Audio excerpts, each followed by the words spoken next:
Assalamualaikum, kami dari Kumpulan 11 akan membentangkan tugasan kumpulan bertajuk hubung kait antara masalah sosial dengan kesihatan fizikal dalam kalangan belia. Sebelum itu, saya perkenalkan dulu ahli Kumpulan 11 iaitu Muhammad Fikri Akmal, Nur Adila, saya iaitu Nur Syafiqah, Ardini dan Sarah Emilia. Saya mulakan dengan pengenalan iaitu masalah sosial adalah tingkah laku atau aktiviti sosial yang negatif iaitu tidak bermoral sama ada secara langsung atau tidak langsung yang akan memberi impak negatif secara umum kepada diri dan masyarakat sepertinya faktor kesihatan, kesejahteraan, kualiti hidup, pendidikan dan lain-lain lagi. Maksud kesihatan secara umum adalah suatu keadaan yang sempurna dan sihat dari aspek fizikal, mental, sosial dan rohani. Bagi masalah sosial yang akan dibincangkan sebentar lagi, secara langsung ia akan memberi impak kepada kesihatan fizikal seseorang individu. Kesihatan fizikal adalah keadaan suatu individu atau masyarakat yang sejahtera, cergas dan berkemampuan dalam melakukan aktiviti fizikal atau aktiviti seharian seperti pekerjaan dan sukan. Jadi, terdapat beberapa isu kesihatan yang dulunya jarang berlaku dalam kalangan belia tetapi kini sudah dihadapi oleh golongan belia pada peringkat usia muda. Berdasarkan statistik, lebih kurang 1.7 juta rakyat Malaysia mempunyai risiko hipertensi, diabetes dan kolesterol yang tinggi. Seterusnya, 1 dalam 5 individu dewasa berusia 18 tahun ke atas menghidap penyakit diabetes iaitu lebih kurang 3.9 juta penduduk Malaysia. Akhir sekali, hampir 70% berumur 15 hingga 24 tahun mempunyai sekurang-kurangnya satu faktor risiko kardiovaskular. Jadi, masalah kesihatan dalam golongan belia menunjukkan peningkatan setiap tahun. Seterusnya, saya serahkan kepada rakan sekumpulan. Lumba haram dan penyalahgunaan dadah. Okey, kedua aktiviti ini adalah masalah sosial yang sering menghantui belia di Malaysia. Antara punca berlakunya aktiviti lumba haram dan penyalahgunaan dadah ini adalah disebabkan oleh masalah keluarga. Punca ini boleh dikaitkan dengan keluarga yang datang daripada golongan yang kurang bernasib baik atau miskin. Kesempitan hidup mampu mendorong seseorang melakukan apa sahaja untuk mendapatkan sumber kewangan waimah dengan cara berlumba haram maupun mengedar dadah. Melalui perlumbaan haram ini, mereka akan diberi ganjaran berupa wang tunai jika bergelar pemenang. Selain itu juga, mereka juga akan diberi bayaran yang sangat tinggi sebagai upah melakukan sedikit pengedaran dadah ini. Seterusnya, masalah sosial ini berpunca daripada pengaruh rakan sebaya. Golongan remaja, khususnya mereka yang masih di bangku sekolah, sememangnya mudah terpengaruh dengan ajakan rakan-rakan. Rakan-rakan yang bijak memujuk dan mendorong seseorang menyertai aktiviti tidak sihat mereka. Rakan-rakan yang mencabar seseorang untuk berlumba haram juga menyebabkan mereka mudah terpedaya untuk menyertai perlumbaan haram bagi menunjukkan kehebatan mereka.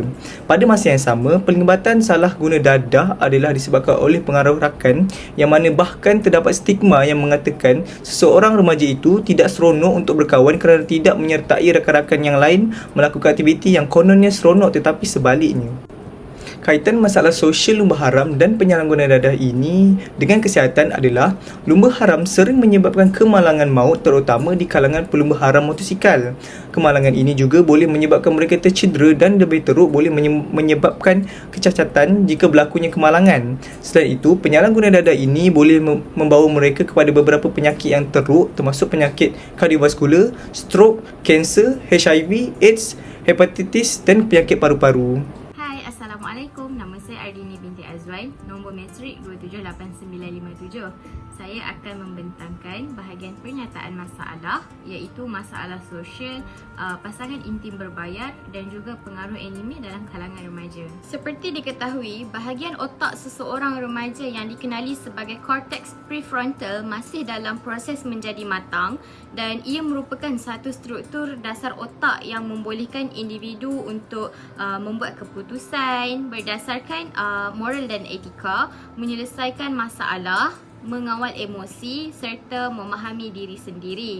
Melalui bahagian cortex prefrontal yang masih belum cukup matang dan pada masa yang sama, para remaja ditawarkan satu tawaran yang cukup lumayan seperti bayaran RM2,000 sebulan untuk menjadi sugar baby dan memiliki teman sebaya yang mempunyai minat tegar terhadap anime, maka persepsinya mungkin akan melihat tawaran ini sebagai godaan yang tidak dapat ditolak dan akhirnya terjebak. Fenomena ini juga digambarkan diisyarahkan sebagai krisis psikologi yang mungkin disebabkan oleh faktor usia yang semakin lanjut, perasaan sunyi serta disebabkan kemungkinan kekurangan pencapaian dalam hidup individu tersebut sehingga menimbulkan perasaan tertekan.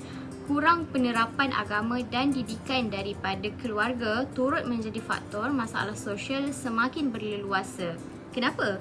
Sebab suasana institusi kekeluargaan yang tidak harmoni dan tidak mengaplikasikan ajaran agama masing-masing dengan baik. Setelah sekian lama terlibat dengan pengaruh pasangan intim berbayar dan pengaruh anime, kebiasaannya remaja akan tercetus dengan perasaan cinta dan sayang terhadap pasangan masing-masing, terutamanya sekiranya ia merupakan hubungan rapat pertama mereka dengan seseorang individu. Perkara ini membahayakan emosi sugar baby sekiranya sugar daddy meninggalkan mereka. Mereka akan mengalami gangguan emosi, tekanan, kemurungan, trauma dan mungkin masalah pemakanan.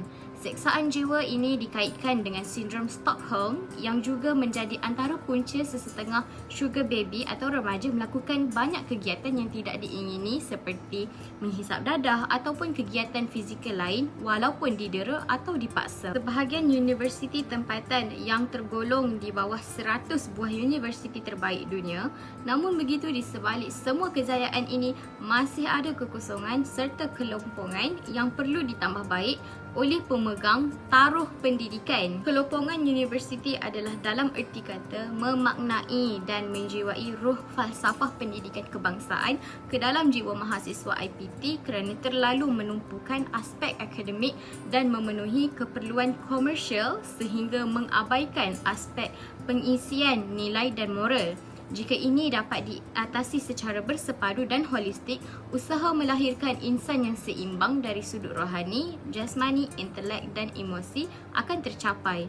Rohani yang seimbang akan menyempurnakan fakulti pembinaan insan yang lain. Sekian sahaja pembentangan daripada saya. Pembentangan akan diteruskan oleh rakan sekumpulan yang lain. Assalamualaikum, nama saya Dr. Adila binti Ramli dan nombor matrik saya adalah 275315. Saya akan membentangkan tentang aplikasi imajinasi sosiologi terhadap dadah dan lumba haram terhadap kesihatan fizikal. Secara ringkasnya, penglibatan golongan belia di dalam gejala lumba haram dan dadah telah memberi impak kepada corak gaya hidup mereka. Oleh itu, terdapat persamaan imajinasi sosiologi terhadap dadah dan lumba haram. Imajinasi sosiologi yang pertama adalah tingkah laku seseorang individu terdedah kepada pengaruh bukan sahaja daripada individu lain tetapi juga daripada masyarakat. Ini berpunca daripada institusi keluarga iaitu kurangnya kasih sayang ibu bapa dan kualiti masa dengan anak-anak sehingga mereka terlibat di dalam masalah sosial seperti perlumbaan haram dan pengambilan dadah. Selain itu, ia juga berpunca daripada masyarakat yang mementingkan diri sendiri dan kurang peka terhadap nilai hidup kejiranan dan bermasyarakat. Mereka ini tidak melibatkan diri dalam aktiviti-aktiviti sosial dan komuniti menyebabkan mereka tidak mengenali antara satu sama lain. Bagi mereka, masalah remaja dianggap remeh dan bukan tanggungjawab mereka untuk sama-sama mencari penyelesaian.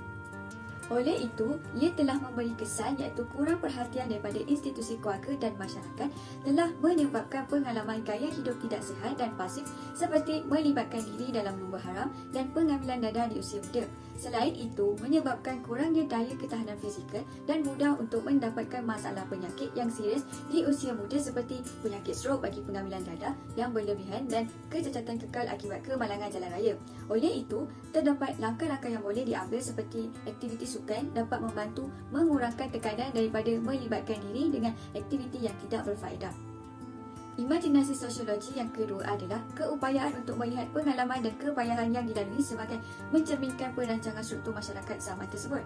Oleh itu, pihak kerajaan perlu meningkatkan mutu operasi menjejaki kegiatan masalah sosial.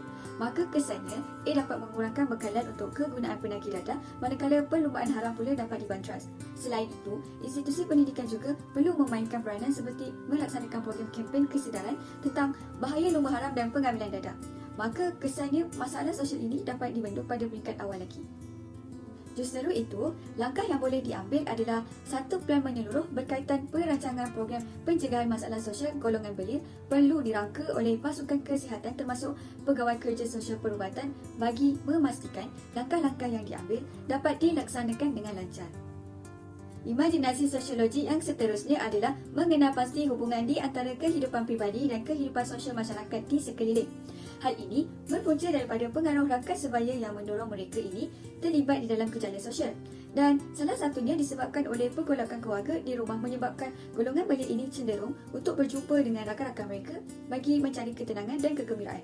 Sebahagian daripada mereka ini adalah yang mempunyai perangai negatif.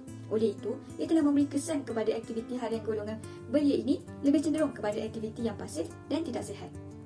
Maka, langkah-langkah yang boleh diambil adalah ibu bapa perlu memastikan anak-anak dipantau pergerakan mereka dengan memastikan dengan siapa mereka berkawan dan mengambil berat tentang masalah-masalah yang dihadapi mereka supaya mereka tidak mengambil langkah yang salah. Sekian dari saya, terima kasih. Assalamualaikum warahmatullahi wabarakatuh. Nama saya Sarah Emilia Petidania, memegang nombor matriks 286759, akan meneruskan pembentangan mengenai aplikasi imajinasi sosiologi dalam terhadap pasangan inti berbaya dan pengaruh anime dalam kesihatan fizikal. Iaitu, pasangan inti berbaya menyebabkan penyakit HIV dan jangkitan-jangkitan penyakit lain di bahagian kelamin.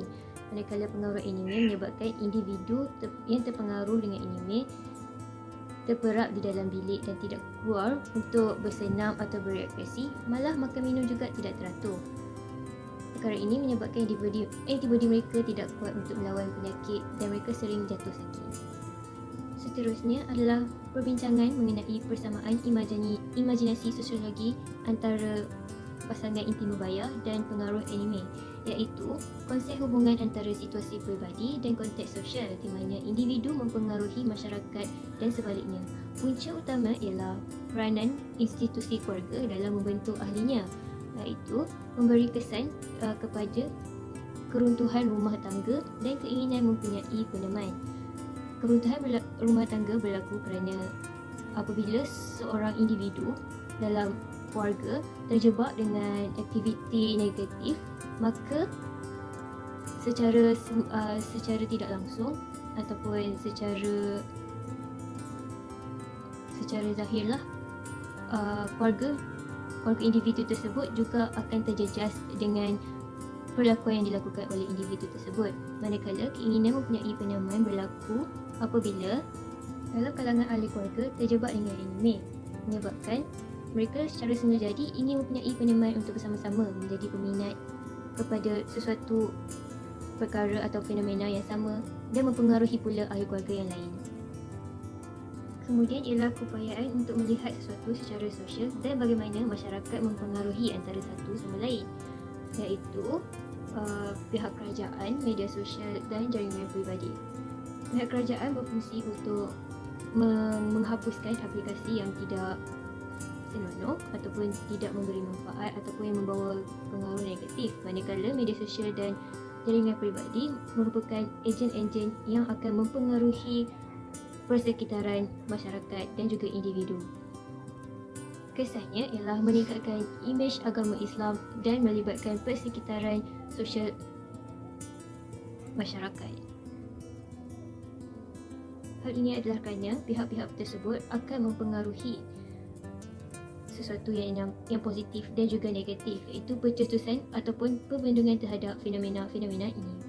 Akhir sekali, rumusan yang dapat dibuat berdasarkan dapatan masalah sosial yang dikaji, setiap perlakuan aktiviti sosial yang negatif sedikit sebanyak akan memberi impak kepada kesihatan fizikal dalam golongan belia.